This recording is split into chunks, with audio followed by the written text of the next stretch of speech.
The first thing is make sure the people are not bored at your event. So this is an example of somebody that was at a recent event in India. And as you can see, this guy's basically not interested in life, not paying attention, not engaged. If you see people looking at their cell phones, if you see people, spacing out, talking to each other, not paying attention, not getting engaged, then you need to do something about the energy at your event. So, one of the first things is to make sure that the setup of the room is conducive to people really being able to tap into that latent energy and also connect with each other. So, some very simple things. Some are things that we're taught as Startup Weekend organizers and facilitators. Others are things that I just want to point out that worked through my experience in being a facilitator in events in India. The first thing is always have music playing.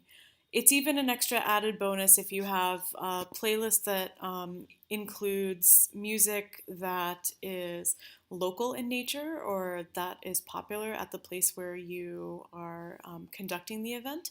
For example, when I facilitate in certain parts of India, I always try to include music from the local languages there and the music that's the most popular in that part of India. The second thing is really pay attention to the seating and the overall ambiance in the room. You want your event to feel a little bit intimate. Even if you have upwards of 100 people, you want to make sure that it doesn't feel like really doesn't feel like it's people are in a cavern or in a cave. That they are sitting next to each other. They're able to interact easily. If you're in a large space but you don't have a lot of people, you can move the chairs closer to you, especially for the Friday night and Sunday night presentations. It should feel cozy. It should feel friendly and warm. And I would actually err on the side of going a little less informal versus being super formal. The third thing I want to talk about is different ways to engage people. So even in during the downtimes, you can find different ways to engage people that include things like having big sheets of paper and writing things on them like, what do you hope to get most out of this startup weekend? What do you hope to learn at this boot camp? Tell us a little bit about yourself. Where do you come from? Tell us one silly thing about yourself. Where do you come from, in what particular country the event is in, or where do you come from in the city? The fourth thing is relates a lot to the energy because throughout the event you have to get people's attention. And it can become really difficult as an organizer or facilitator to get people's attention because they're talking or they're busy. So make sure that you not only teach the other organizers of the ways that you're going to get people's attention. For example, if you can hear me clap once, if you can hear me clap twice, if you could hear me clap 3 times, but also teach the participants. Teach them all of the ways that you're going to use to get their attention, whether it's a specific song that you're going to play that lets them know that they should, have their heads up, stop what they're doing, and gather, or it's something like a special cheer that you develop just to yell out into the room and get everyone to stop what they're doing and pay attention. It's really important for people to feel like they are connected to each other. So there's a reason that we talk about being a really good platform for finding co-founders, team members, and even friends. And there are so many different ways that you can go about trying to see if people can connect to each other.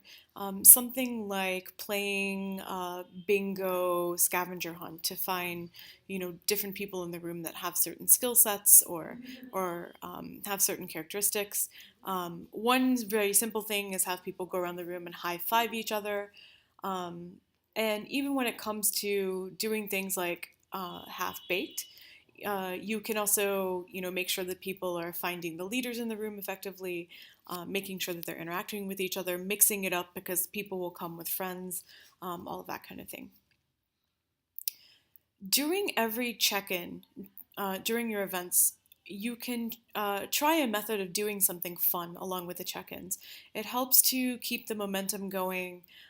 Saturday and Sunday can be really stressful. It can be really hectic. And if you're able to break up the day with some fun activities, then the day can go by a lot smoother and people will find even more touch points to connect with each other. So there's all kinds of different games that we play: one, two, three, woo. There's ordering yourself as animals from largest to smallest without speaking and just making animal noises and gestures. We do rock, paper, scissors. There's lots of different ways, and one of the ways that I found has to be the best is to actually look up improvisational acting games, and to involve a lot of those theater style games during the event. It gets people out of their chair, especially if you're doing stuff that's physical, if people are able. It really helps to sort of break the ice, but beyond breaking the ice, to help people just get to know each other and to break down barriers between people. Something that's been really successful in India is doing group pictures with hashtags and doing selfie competitions for likes and stuff on Twitter, Facebook, and Instagram. So you may consider doing something like that as well. If you want more examples of some of the things that we do in check-ins in India, you can use these links for Instagram feeds, where you can look at some of the energizers that we do. We have a dance competition actually that we do at certain events where the winners of the dance competition actually gets to choose their pitch order. So in that competition, we have people basically line up at the other side of the room, all the team leaders, and then we have a box filled with names of really ridiculous songs. So think of the silliest songs that you can think of. Things like "What Does the Fox Say?" or other crazy songs. And then they run from across the room, grab one of the pieces of paper with the songs on them. They then have 10 minutes to, with their full team, develop a dance to that song. And they only have to dance for 1 minute, and they have to do it with their whole team. And then once they perform, people get to vote by clapping for their favorites. So you have a crowd favorite voting, and then the team that wins actually gets to be choose which order they would like to go in the Sunday night presentations. So that's been really successful. If you have any more questions, you can check out these links. Feel free to comment below and we can get back to you.